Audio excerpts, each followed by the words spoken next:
Assalamualaikum warahmatullahi wabarakatuh. Halo teman-teman semuanya, kembali lagi dengan saya Lukman Toro.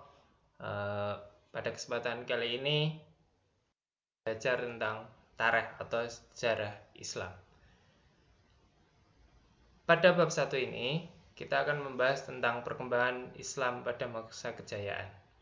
Nah, materi ini biasanya akan kita pelajari pada pendidikan Al-Islam Kemuhammadiyaan di kelas 11. Nah, yang pertama kita akan membahas tentang perkembangan peradaban Islam masa Daulah Abbasiyah. Nah, bagaimana sejarahnya? Sejarah berdirinya Daulah Abbasiyah ini didirikan oleh keturunan Al-Abbas, yaitu paman Nabi Muhammad SAW. Jadi, paman Nabi Muhammad itu tidak hanya Abu Thalib, tapi juga ada Al-Abbas. Nah, Al-Abbas ini mempunyai beberapa keturunan. Salah satu yang mendirikan Daulah Abbasiyah ini adalah keturunan Al-Abbas yang bernama Abdullah Ash-Shauf atau sering juga disebut Abul Abbas As-Sofah. Ya, pada tahun 132 Hijriah atau 750 Masehi, sekaligus menjadi khalifah pertama Daulah Abbasiyah. Kemudian, puncak kejayaan Daulah Abbasiyah ini terjadi pada masa kepemimpinan Khalifah Harun ar-Rasyid dan anaknya Khalifah Al-Ma'mun. Nah, kita akan membahas pertama adalah Khalifah Harun ar-Rasyid yang memimpin dari tahun 786 sampai 809 Masehi. Nah, pada masa Harun ar-Rasyid ini negara dalam keadaan makmur, ya. Kemudian kekayaan melimpah, kesejahteraan sosial terjamin. Kemudian masa keemasan bidang pendidikan, ilmu pengetahuan, kebudayaan, dan kesusastraan. Kemudian selain itu pada masa ini juga mendirikan banyak rumah sakit, kemudian mendirikan lembaga pendidikan dokter, mendirikan lembaga pendidikan farmasi atau obat-obatan, dan yang pastinya mencetak lebih dari 800 dokter. Luar biasa teman-teman semuanya pada masa Khalifah Harun ar-Rasyid. Assalamualaikum warahmatullahi wabarakatuh. Halo teman-teman semuanya, kembali lagi dengan saya Lukman Toro. Pada kesempatan kali ini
pada masa Khalifah Al-Ma'mun, ibu kota Daulah Abbasiyah ini dipindahkan dari kota Al-Hashimiyah dekat Kufah menuju ke Baghdad atau dekat dengan ibu kota Persia.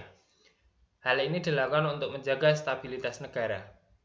Pindahnya ibu kota ke Baghdad sekaligus menjadi pusat peradaban dan kebangkitan ilmu pengetahuan dalam Islam. Luar biasa teman-teman, pada masa itu Baghdad menjadi ibu kota Daulah Abbasiyah dan menjadi pusat pengetahuan dan pusat ilmu pengetahuan Islam.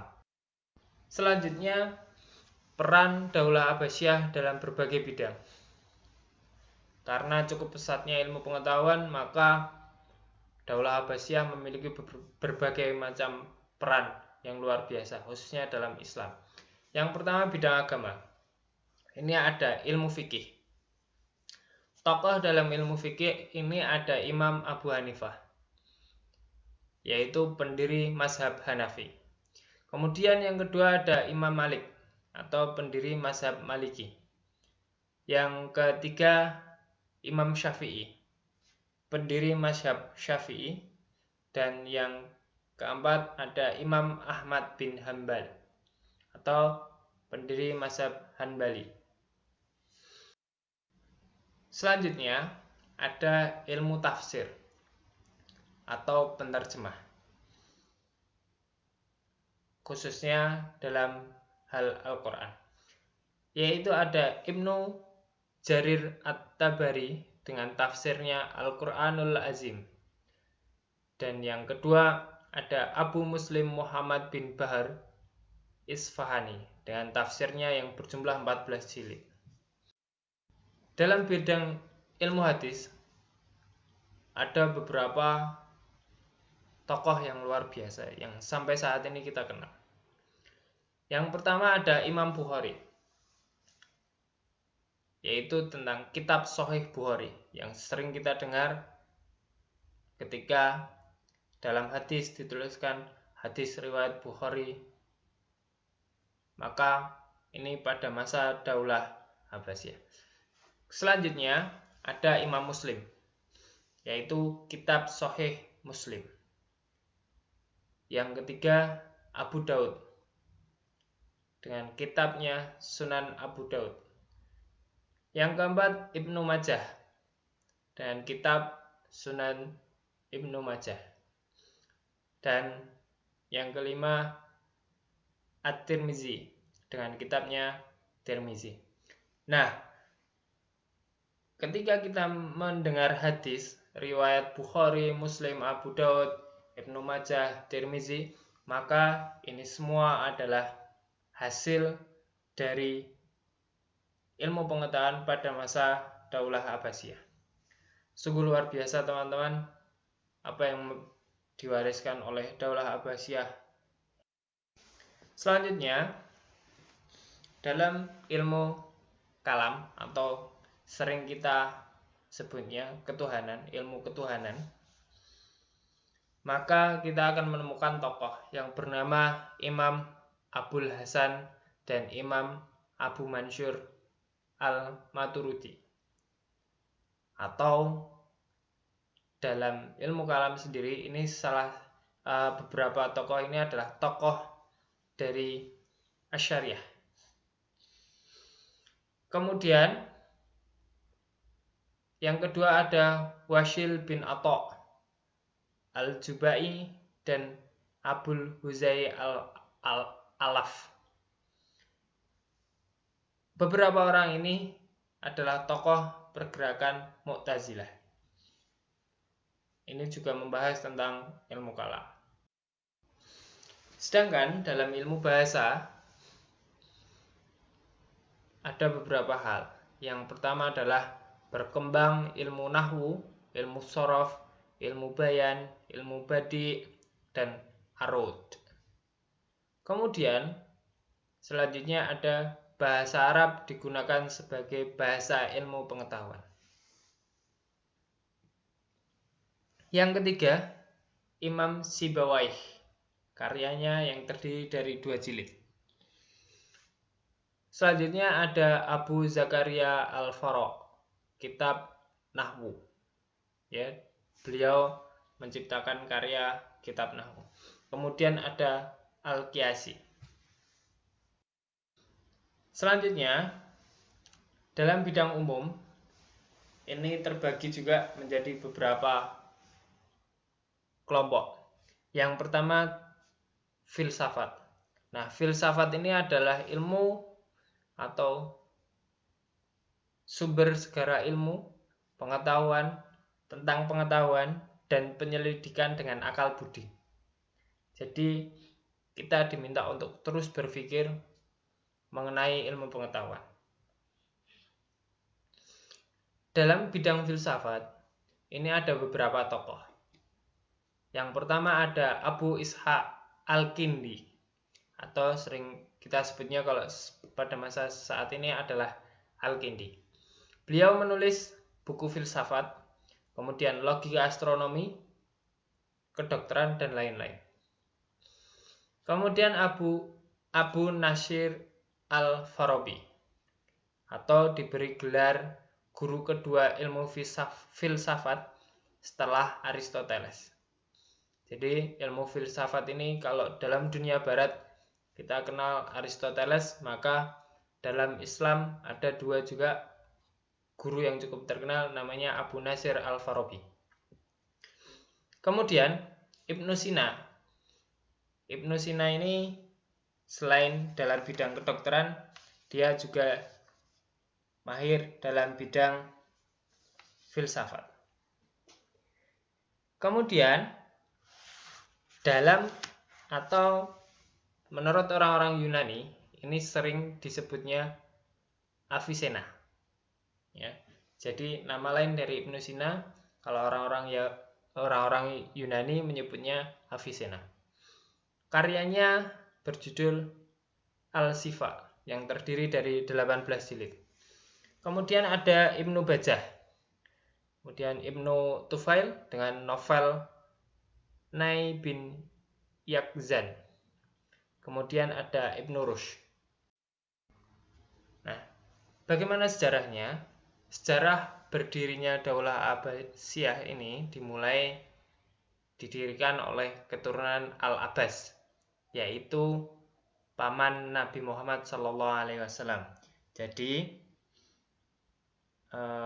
paman Nabi Muhammad itu tidak hanya Abu Thalib, tapi juga ada Al-Abbas. Nah, Al-Abbas ini mempunyai beberapa keturunan. Salah satu yang mendirikan Daulah Abbasiyah ini adalah keturunan Al-Abbas yang bernama Abdullah Ash-Shaf, atau sering juga disebut Abul Abbas As-Sofah. Ya,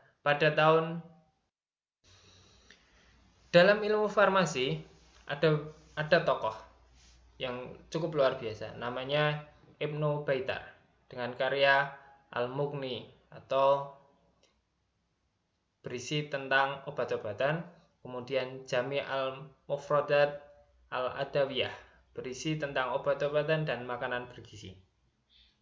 Dalam ilmu matematika ada tokoh yang bernama Al-Khwarizmi. Dia menyusun buku aljabar dan penemu angka 0. Kalau angka 1 sampai 9 itu yang menemukan adalah orang-orang India, namun dikembangkan oleh orang-orang Islam. Tapi Al-Khwarizmi ini yang menemukan angka 0. Kemudian ada Abul Wafa Muhammad bin Ismail. Beliau ahli dalam ilmu matematika. Dalam bidang astronomi, ini ada Abu Ma'syur Al-Falaki dengan karyanya Isbat Al-Ulum dan Hayat Al-Falak. Astronomi ini membahas tentang bulan, bintang, dan planet-planet yang lainnya. Begitu juga dengan Al-Falak, Hayat Al-Falak. Kemudian tokoh berikutnya ada Jabir Al-Batani. Dia tokoh yang menciptakan teropong bintang pertama dan menciptakan kitab Ma'rifat Matil Buruj Baina Arba'i Al-Falak. Kemudian tokoh yang ketiga adalah Raihan Al-Buruni dengan karyanya At-Tafhim li Awal Ashina At-Tanjim. Kemudian dalam ilmu geografi ada cukup banyak tokoh. Yang pertama ada Abul Hasan al-Mas'udi, seorang penjelajah yang sampai ke negeri Persia, India, Sri Lanka, dan Cina. Kemudian ada Ibnu Khordazabah. Dia ahli geografi tertua pada masa itu. Kemudian ada Ahmad al-Yaqubi. Dia seorang penjelajah yang sampai ke Armenia, Iran, India, Mesir, dan Maghribi. Dan yang keempat ada Abu Muhammad al-Hasan al-Hamadi.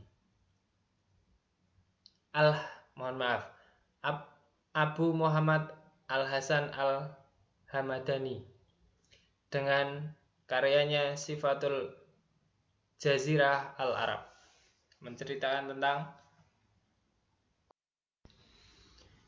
pada masa Khalifah Al-Ma'mun, ibu kota Daulah Abbasiyah ini dipindahkan dari kota Al-Hashimiyah dekat Kufah menuju ke Baghdad atau dekat dengan ibu kota Persia. Hal ini dilakukan untuk menjaga stabilitas negara. Pindahnya ibu kota ke Baghdad sekaligus menjadi pusat peradaban dan kebangkitan ilmu pengetahuan dalam Islam. Luar biasa teman-teman, pada masa itu Baghdad menjadi ibu kota Daulah Abbasiyah dan menjadi pusat pengetahuan dan pusat ilmu pengetahuan Islam.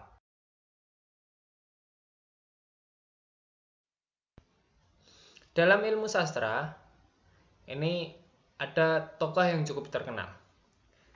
Ternyata, kisah-kisah Abu Nawas ini, atau salah satu tokohnya adalah Abu Nawas, ini muncul pada masa Daulah Abbasiyah. Abu Nawas adalah seorang penyair yang cukup terkenal dengan karya cerita-cerita humornya. Kemudian ada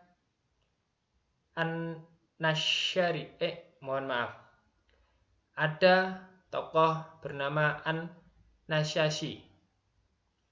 Dia seorang penulis atau menulis cerita sastra dengan judul 1001 Malam, atau sering kita kenalnya Alfu Laila wal Lailah.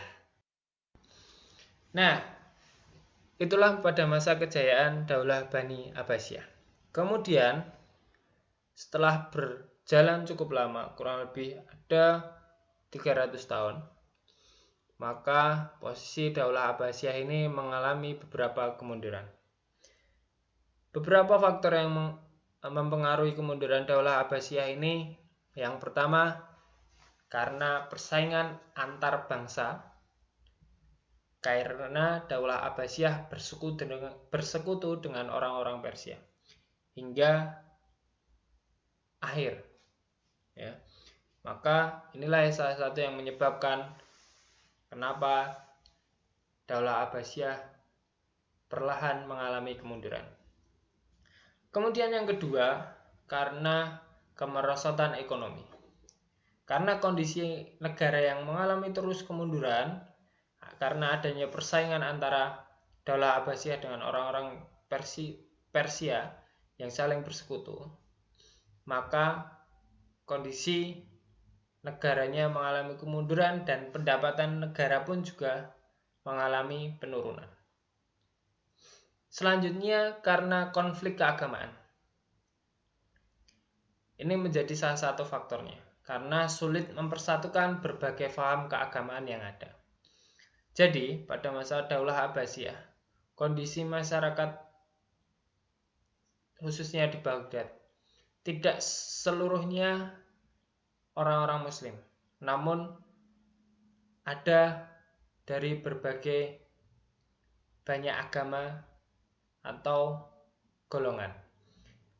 Karena perbedaan paham itu yang tidak bisa dipersatukan, maka ini menjadi salah satu penyebab terjadinya konflik.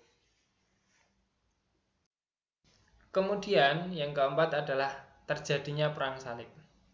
Nah, Perang salib ini muncul karena permasalahan eksternal umat Islam itu sendiri.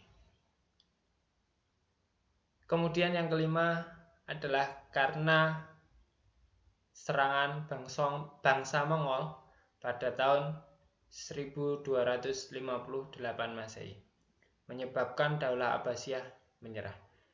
Ini awal kehancuran dari Daulah Abbasiyah.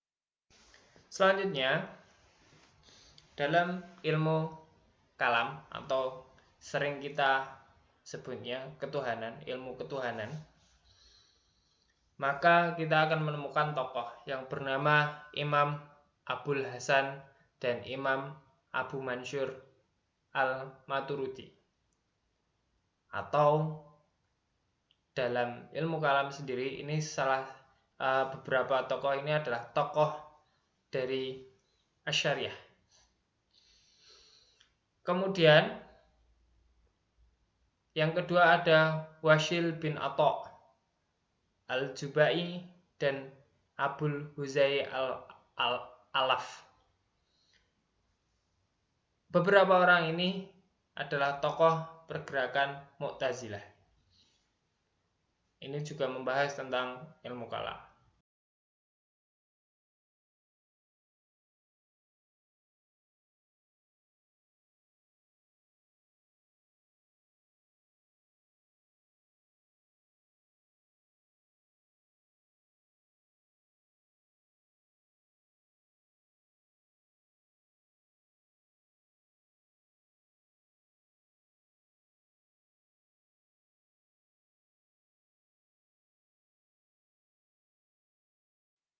Oke teman-teman, untuk saat ini itu yang bisa kita bahas. Pada pertemuan yang akan datang kita akan membahas tentang Daulah Bani Umayyah di Andalusia. Pesan saya, jangan pernah merasa kenyang akan ilmu. Oke teman-teman, semuanya terima kasih sudah menyaksikan atau mendengarkan sejarah tentang Daulah Abbasiyah. Semoga ini bermanfaat.